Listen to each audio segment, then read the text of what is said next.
Dans le monde si médiatique qu'est la mode, rares sont les documentaires de qualité qui lui sont consacrés. Saluons donc aujourd'hui un film qui relate une magnifique aventure, celle d'une boutique qui a tenu haut le pavé parisien de la rue Saint-Honoré pendant 20 ans, de 97 à 2017, Colette. C'était avant tout une histoire de famille. Colette Rousseau. Que dire d'autre? Il n'y a rien à ajouter. Je suis PDG de la société.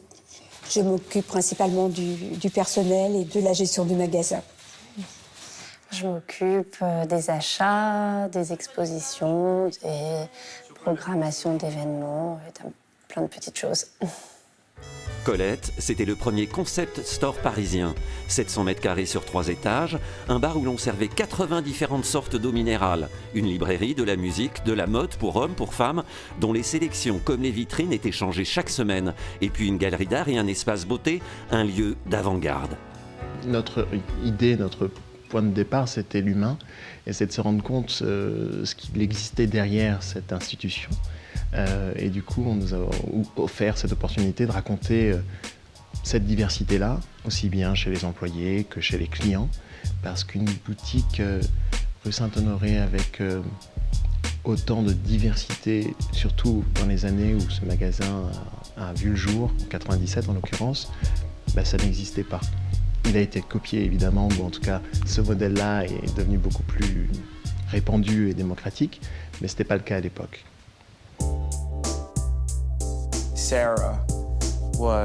Sarah a fait partie de ceux qui m'ont tout de suite accepté. Elle ne m'a jamais regardé de haut. Quand on y pense, je suis une célébrité, noire, américain, hétéro, toutes ces choses que la mode n'était pas à l'époque où je suis arrivé à Paris.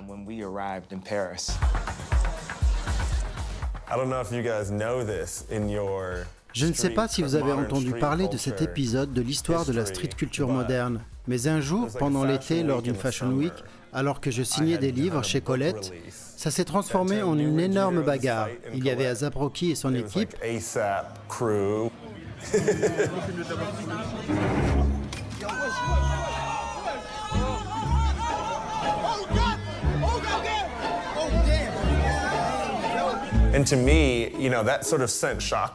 Et pour moi, ça a été comme une onde de choc.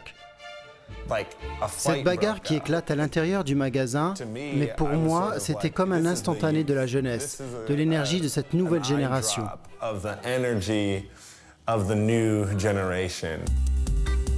Pendant 20 ans, Sarah Andelman court le monde et pas seulement les Fashion Week pour dénicher des pépites artistiques.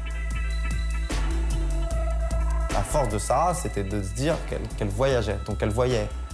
Le voyage, c'était comme on voyage dans le temps à l'époque. Quand tu allais à Tokyo, tu gagnais 2 ans d'avance sur tout ce qui se passait dans le monde.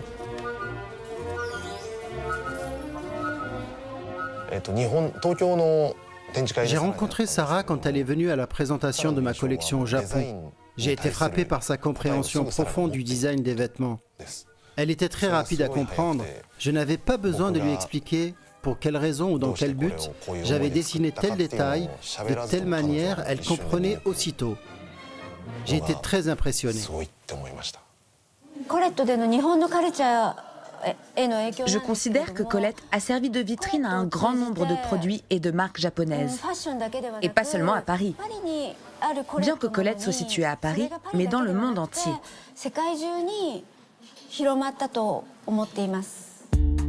Colette et sa fille Sarah ont inventé les collaborations, des produits créés conjointement par des marques de luxe et de streetwear en quantité limitée.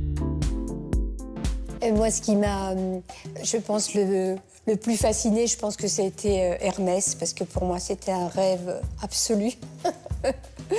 Donc le jour où Sarah m'a expliqué qu'on allait faire ça, je trouvais ça complètement fantastique. Vous ne verrez pas Colette, mon amour, le film, dans les salles de cinéma ou à la télévision. Il est disponible uniquement sur Internet, en streaming, à la location comme à l'achat. Il est très abordable, c'est une vraie volonté, parce que c'était aussi ça l'esprit de Colette, c'était d'offrir des expériences les plus abordables possibles quand c'était possible. Donc 4 € en location, 8 € pour le téléchargement, donc c'est vraiment accessible.